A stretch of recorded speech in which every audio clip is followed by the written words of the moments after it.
Understanding a war that cost the lives of 625,000 Americans is something that is absolutely crucial to any complete survey of United States history. It is a war that is still very much in the American conscience. It is a war that is still under debate. It is a war that in some ways we're still fighting, even though we're not doing it with force of arms, although recent events would say something different. This war is what many would consider, and many historians consider, the next logical evolution of the American Revolution. That a war had to be fought to finish off the debate over slavery. Now, not everybody adheres to the fact that a war had to be fought, but there is no doubt in the minds that this was a step in the American Revolution. And so, we begin our study of the Civil War. Daniel Emmett was an Ohio businessman that did a great deal of work in the South. He also had a pretty good ear for music, and he decided that because he loved the South so much, this Yankee businessman from Ohio would come up with a tune that would be the signature tune of the South. And that tune, of course, is Dixie. A nation divided. We'll see the first shots of the war, the second secession, soldiers and leaders, a team of rivals, that is the Lincoln Cabinet, strategy and goals. And there you see a Union regiment with its proud but tattered American flag standard with things written on it and being held in a diagonal position. The protocol for use of the American flag, shall we say, was somewhat different than how we regard it today.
Many regard the official first shots of the war at Fort Sumter.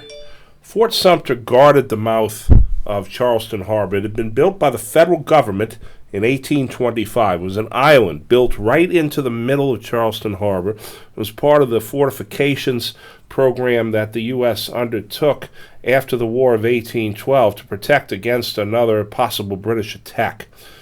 All right, so with Fort Sumter guarding the mouth of Charleston Harbor, as soon as South Carolina seceded from the Union commander withdrew all troops from Charleston onto Sumter. The Union commander was Major Robert Anderson. The Confederate commander was General Pierre Gustave Toutant Beauregard of St. Bernard Parish in Louisiana. Beauregard and Anderson were friends. Beauregard had been a student of Anderson's when Anderson was an instructor at West Point. Beauregard begins the salvo or the bombardment of Fort Sumter by allowing Edmund Ruffin, one of the fire eaters, to fire off the ceremonial first barrage. And the barrage goes on for 34 hours, which ended finally with Anderson's surrender and the loss of not a single Union troop. This was, of course, the game of chicken between Davis and Lincoln, and Davis was the one who blinked first by firing on Fort Sumter. Now Lincoln had freedom of movement. He would not be perceived as being the bully here, and so he calls for 75,000 militia. Now, this further alienates many of the slave states that have not seceded from the Union. Meantime, in the North, there is outrage and war fever, and newspapers and public speakers were decrying the attack of the South upon the federal troops and calling people to enlist, which many did, looking for adventure. The map you see here shows the location of Charleston, South Carolina. And this map shows the city of Charleston in the upper left corner and Fort Sumter, that little island right in the main channel of Charleston Harbor, with Fort Moultrie to its east and a series of other batteries on James Island to the west. On the left is Major Robert Anderson. On the right is his former student and friend still, Pierre Gustave Toutant Beauregard, a Creole from St. Bernard Parish, Louisiana. We're going to be seeing a lot from General Beauregard, even though he did not get along very well with Jefferson Davis. This is an artist's rendition of Fort Sumter around the time that it was first constructed, and you can see that it is a 3-story complex and very well fortified.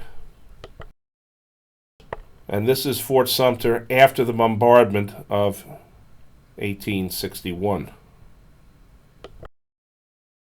Fort Sumter today. The fort was partially rebuilt. It served as a barracks and a signal station all the way through to the Second World War, and is now a National Historic Site, and you can reach it either by boat or by chopper.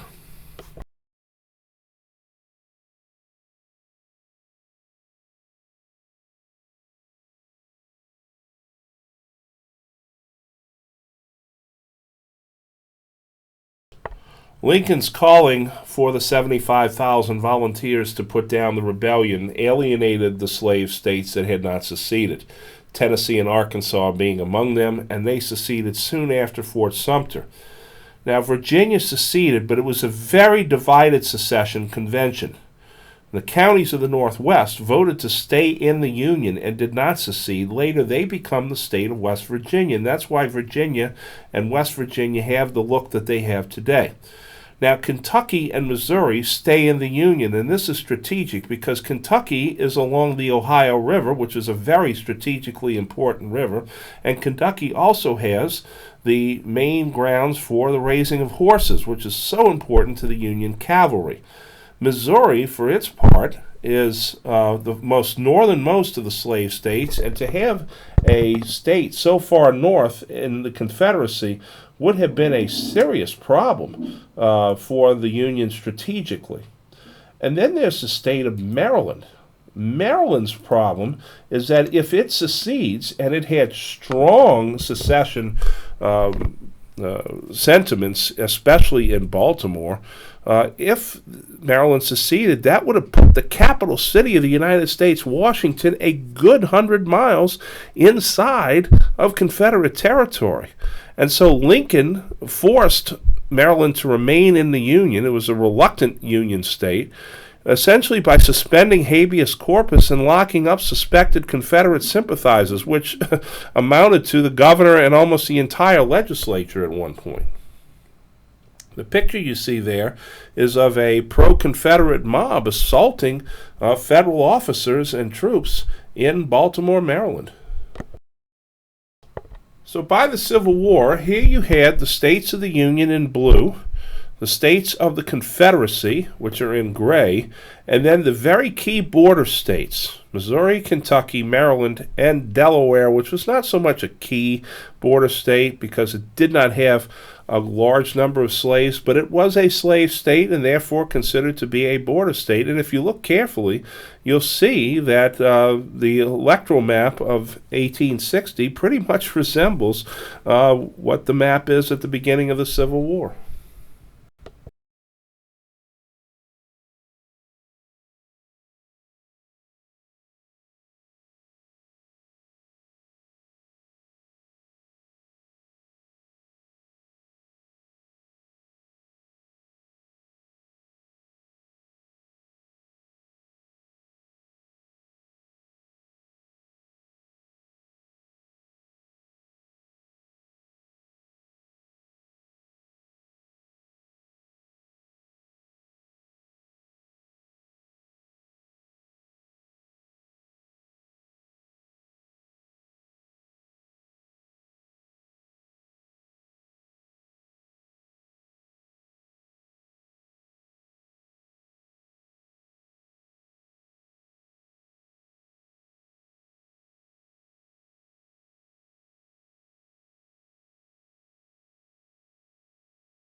So who are the men that fight and prosecute this war? In other words, what's the nature of the man that fights in the Civil War? Well, for the Union, you had small farmers and factory workers. Many came from cities like New York, Chicago, Cleveland, Pittsburgh, Buffalo, Milwaukee, Gary, Indiana, Indianapolis, Albany, New York, Philadelphia, Boston. And many of these city dwellers were immigrants, fresh off the boat from Ireland mostly. Well, how did they join? Well, first of all, it was an opportunity to make a little money. You could be paid to be a soldier. And second of all, the message was very clear. We're fighting to end slavery. That was very attractive to people that come from Ireland who struggled under the slavery of the British Empire. For the Confederacy, you had small farmers and townsfolk. You didn't have big cities other than New Orleans, which does contribute, Memphis, Atlanta, Richmond. Very few slave owners actually served in the Confederate Army. In fact, many of the slave owners that owned many slaves stayed at home to protect their investments. You also had immigrants fresh off the boat from places like Ireland being told we're going to fight against a harsh, oppressive, centralized government in Washington, to which many of the Irish said, oh, well, we're fighting against a harsh, oppressive, centralized government in London. Therefore, it's a good thing. Who are the leaders? The two great leaders of the Civil War, of course, are Jefferson Davis and Abraham Lincoln, two men that were very much alike in a lot of ways. Both Davis and Lincoln were born in Kentucky, Davis a year before Lincoln. Their birthplaces are less than 100 miles apart. Davis moved south into Mississippi with his family. Lincoln moved north into Illinois with his family. Both were very proud men. Davis could quarrel very much with his generals, and one of the reasons that Davis does this is because he is military trained from West Point. He always wanted to command an army in the field, and instead he was president. So he was often trying to give his generals advice, and he didn't get along with all of his generals. And the two generals he hated most and who hated him were Joseph E. Johnston and Pierre-Gustave Toutant Beauregard. Lincoln, on the other hand, was very well read, but he was very inexperienced in war. His only war service was as a militiaman during the Black Hawk War. Lincoln, however, read every book available concerning war tactics and strategy, which gave him the understanding that he knew nothing about war. And so he left it in the hands of his generals, but he asked very probing questions, and he relied very heavily on his military advisors. He could also be a virtual dictator and often ruthless in prosecuting the war, and cashiered generals with no trouble trying to find the right man, and he went through a lot of men before he came across the right man to be the leader of the Union Army.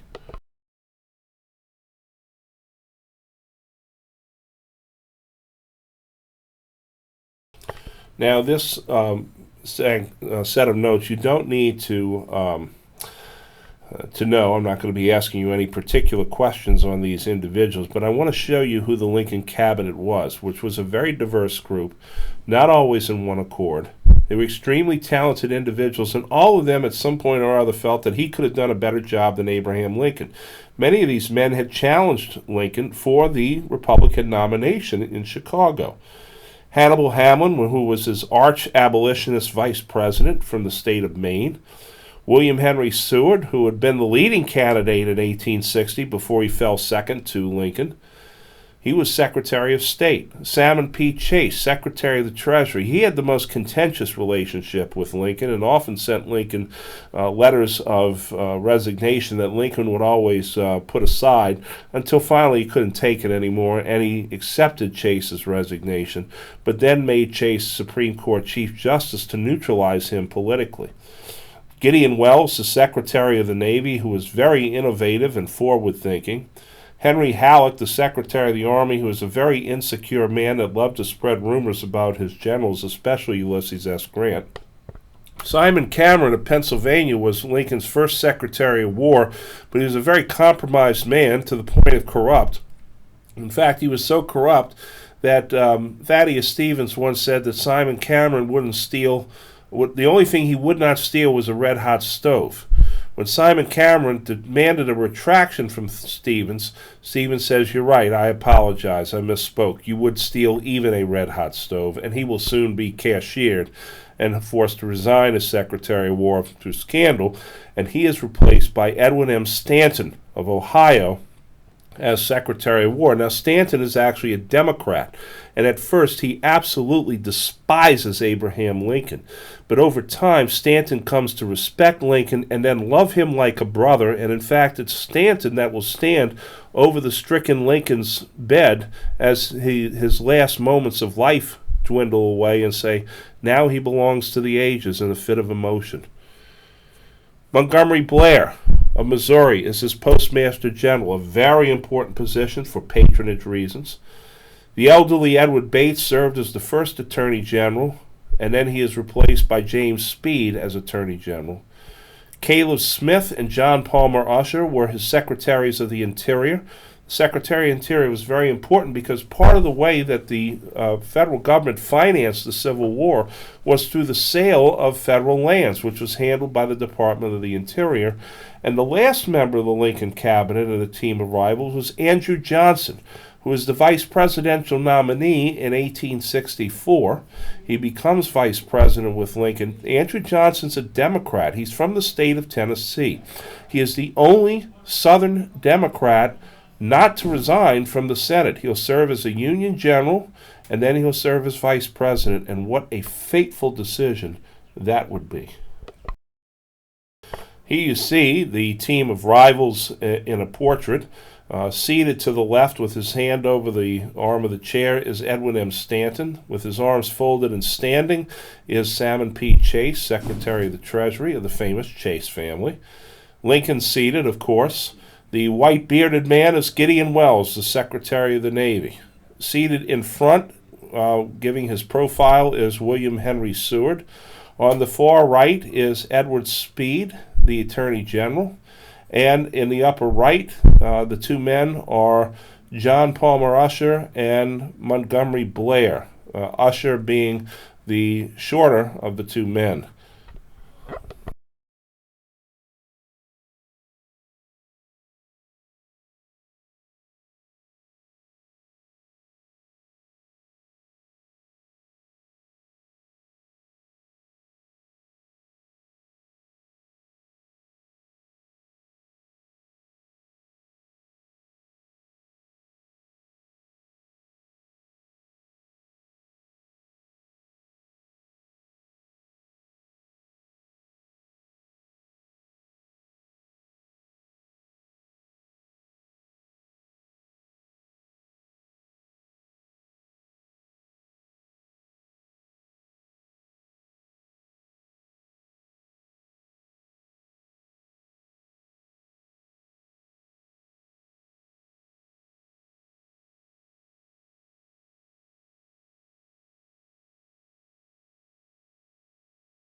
What are the strategies and goals of both sides? Well, both sides certainly pursue what was called the romance of war. There was an adventure to this. Many of the men of the Civil War had not traveled more than 20 miles from their home in their entire lifetime. That's a telling statistic. You're going out there for an adventure. And what was the adventure about? Well, for the Confederacy, it was the last of the shining knights. In fact, Mark Twain once said that it was Sir Walter Scott that was the reason for the Civil War. Walter Scott was the last great writer of chivalry. Walter Scott introduced us to men like Robin Hood. He wrote the book Ivanhoe. And in the political sense, the Confederacy says we're staging a second American Revolution. This is just part of the American Revolution. For the Union, there was a holy crusade. There were shining knights also. They're preserving the Union. They're keeping the country together. And for others, there was emancipation.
So, what were the core objectives of the Union and the Confederacy?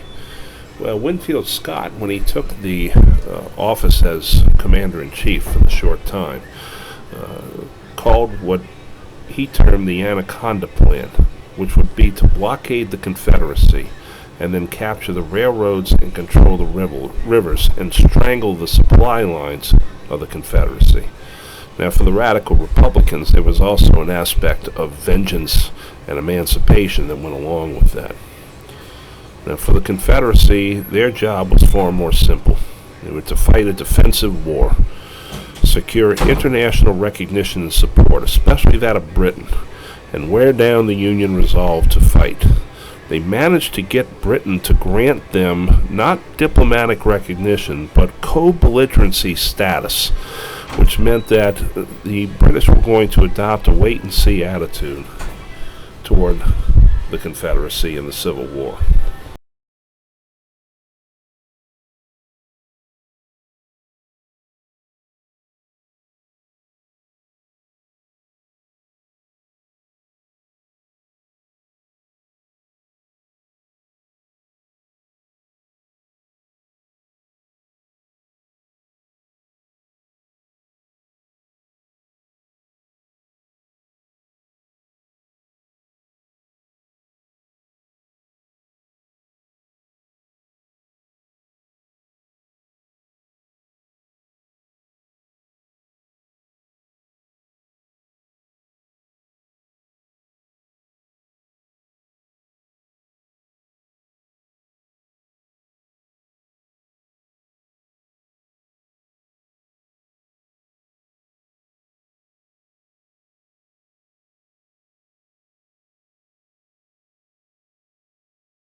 The Union weaknesses is that they had a very poor, aged, and rather incompetent officer corps. Winfield Scott was 74 years old and very quickly realized that he was not up to the task and soon gave way. But you also had a lot of political generals. There's generals that did not really have military training, but had managed to raise a regiment or a division on their own and had political connections in the War Department. The Union also is not fighting on its own territory. They are the invaders. And so, as I said, many of the men who hadn't traveled more than 20 miles from their hometown their entire lifetime are now going into foreign territory. Now, the Union has very good strengths. Its population, 22 million, meant that it could replace manpower much more easily. They had the industry and the manufacturing. Remember the manufacturing north as it begins to outstrip the South, especially after the market revolution. And they had railroad and infrastructural superiority. It meant that they could move troops and supplies very quickly. They also had a number of young men graduated right out of West Point, some of them early out of West Point, who were breveted as brigadier generals and even make it up to major general status. And they're called boy generals. They're very daring, they're very reckless, and they managed to offset the poor generalship of the command staff. For the Confederacy, their weaknesses is that they had a lack of population, only 9 million. And remember, you have to count slaves among that as well. So they could not afford to replace their losses. They lacked very heavy industry. All they had was Richmond, Atlanta, and New Orleans among the big factory towns. And they had very poor or inadequate railroads and infrastructure. And what railroads they did have actually helped the Union move in more quickly because Confederate railroads tended to move north-south rather than east-west. They also had political officers, many of whom had to deal with Davis. Now, the Confederate strengths, obviously, they're fighting on their own ground, and their officers were the cream of the West Point crop. Robert E. Lee graduated near the top of his class at West Point. Davis was a high graduate of West Point. P.G.T. Beauregard was an excellent graduate at West Point. So they get the better military generals, whereas the North gets the political generals and the what we call the engineer generals, and I'll explain that a little bit later.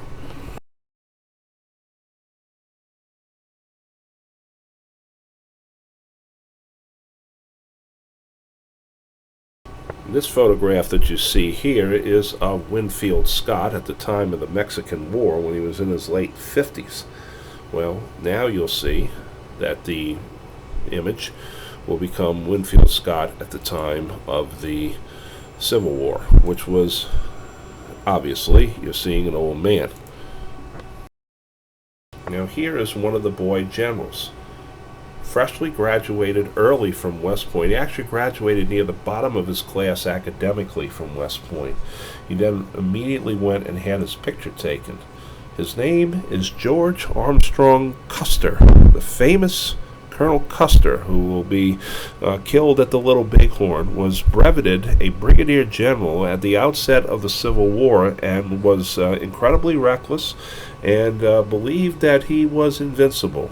In 1876, good old Sitting Bull and Crazy Horse would prove that theory wrong.